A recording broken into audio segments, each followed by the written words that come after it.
పోర్టల్ని తీసుకొచ్చింది. సో అంతకుముందు ఉన్న వాటిని భూమాత దాంతో ఉన్న దాంట్లో చాలా అర్థం కాని విషయాలు ఉన్నాయి. దానివల్ల రైతులు కానీ లేకపోతే భూ సమస్యలు కానీ ఎక్కువ అవుతున్నాయి, ఇబ్బందులు పడుతున్నారు. కాబట్టి ధరణి పోర్టల్తో ఇవన్నీ సాల్వ్ అవుతాయి అని ఒక గొప్ప నిర్ణయం తీసుకున్నాము.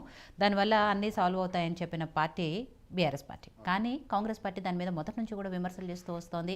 దీంట్లో అన్ని తప్పులు తడకగాలే ఉన్నాయి, దీని మీద అవినీతి కూడా జరుగుతోంది, ధరణి పోర్టల్తో అక్రమాలు జరుగుతున్నాయని చెప్పింది.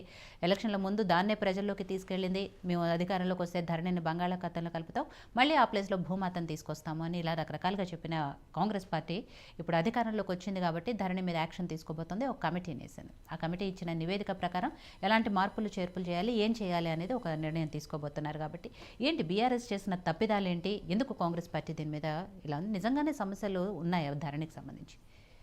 ఇవాళ కాంగ్రెస్ పార్టీ చెప్పే అన్నీ కూడా కొండదేవి ఎలకన పట్టడానికి ప్రయత్నం చేస్తున్నట్టుగా ఉంది.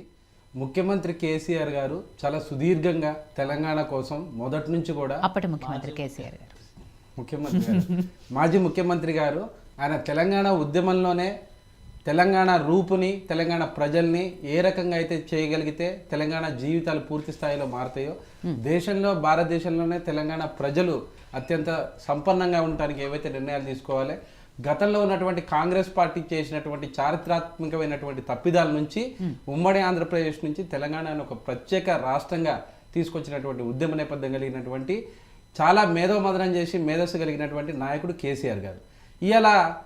ఇవాళ ధరణి పోర్టల్ వచ్చిన తర్వాత ఉన్నటువంటి చిన్న చిన్న సమస్యల్ని బేస్ చేసుకొని మాట్లాడుతున్నట్టు అంటే కాంగ్రెస్ పార్టీ అసలు ఆ దరిద్రాలన్నిటికీ కావడానికి అయినటువంటి పార్టీ కూడా కాంగ్రెస్ పార్టీ. గతంలో ఎవరు పరిపాలించారండి? ఇప్పటికి కూడా హైదరాబాద్ చుట్టుపక్కల ప్రాంతాలలో ఉన్నటువంటి చాలా ల్యాండ్ డిస్ప్యూట్లకు సంబంధించినటువంటి ఉమ్మడి ఆంధ్రప్రదేశ్ పాస్బుక్లతోటే అక్కడ ఉన్నటువంటి పెట్టుబడిదారుల చేతుల్లో ఉండి కోర్టు కేసులలో మగ్గుతున్నటువంటి చరిత్ర కాంగ్రెస్ పార్టీది.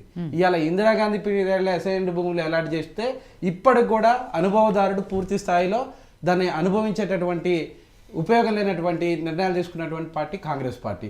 ఇవాళ ముఖ్యమంత్రి కేసీఆర్ గారు తెచ్చినటువంటి ధరణి పోర్టల్ వల్ల దాదాపు 70% సమస్యలు తీరినాయి. కానీ ఇక్కడ ఈ కాంగ్రెస్ పార్టీ చెప్పేటటువంటి ఏది కూడా ఖచ్చితంగా ప్రజలు నమ్మే విధంగా కనపడతలేదు. మరి ఎందుకు 1983 నుంచి కానీ 1947 స్వతంత్రం వచ్చినప్పటి నుంచి అధికారంలో ఉన్నటువంటి పార్టీ ఏ నిర్ణయం తీసుకున్నా భూమికి హక్కుకు సంబంధించి వాళ్ళకి పూర్తి స్థాయి అనుమతిని ఇప్పటికి కూడా ఎందుకు ఇవ్వలేకపోయింది? ముఖ్యమంత్రి గారు వచ్చిన తర్వాతనే అది తెలంగాణ ప్రాంతంలో పర్టికులర్గా కొన్నిపాటి లోపాలు ఉన్నప్పటికి కూడా ఇచ్చిన కాడికి కూడా ధరణి పోర్టల్ 100% పనిచేసింది. ఇప్పుడు కూడా ఏ కమిటీ వేసినా ధరణి పోర్టల్ అమలు పరిచే విధానంలో లోపాలు కొద్దిపాటికి జరిగి ఉండొచ్చు, కానీ పూర్తి స్థాయిలో దేశంలో ఎక్కడా లేని విధంగా ధరణి పోర్టల్ బ్రహ్మాండంగా ఉందని చాలా మంది మేధావులు ఇచ్చినటువంటి ప్రశంస ఇవాళ కేసీఆర్ గారికి ఉంది. రైట్. సో మనతో పాటు డిబేట్లో జాయిన్ అయ్యారు తెలంగాణ కాంగ్రెస్ పార్టీ అధికార ప్రతినిధి కల్వ సుజాత గారు. ఆవిడతో కూడా మాట్లాడదాం. సుజాత గారు నమస్తే అండి. నమస్తే అండి. Good evening. Good evening. So Sujatha గారు, ధరణి పోర్టల్ గురించి మొదటి నుంచి కాంగ్రెస్ పార్టీ ఏం మాట్లాడిందో ఏంటి అనేది అందరికీ తెలిసిన విషయమే. దాంట్లో చాలా అవకతవకలు జరిగాయి, దానివల్ల ప్రజలు ఇబ్బందులు పడుతున్నారు అని చెప్పిన కాంగ్రెస్ పార్టీ అధికారంలోకి వచ్చిన తర్వాత దాన్ని ప్రక్షాళన చేస్తాము, పూర్తి స్థాయిలో మార్పులు చేస్తాము అని చెప్పింది. అందుకు తగ్గట్టుగానే నిన్న రేవంత్ గారు దానికి సంబంధించి ఒక కమిటీని వేశారు.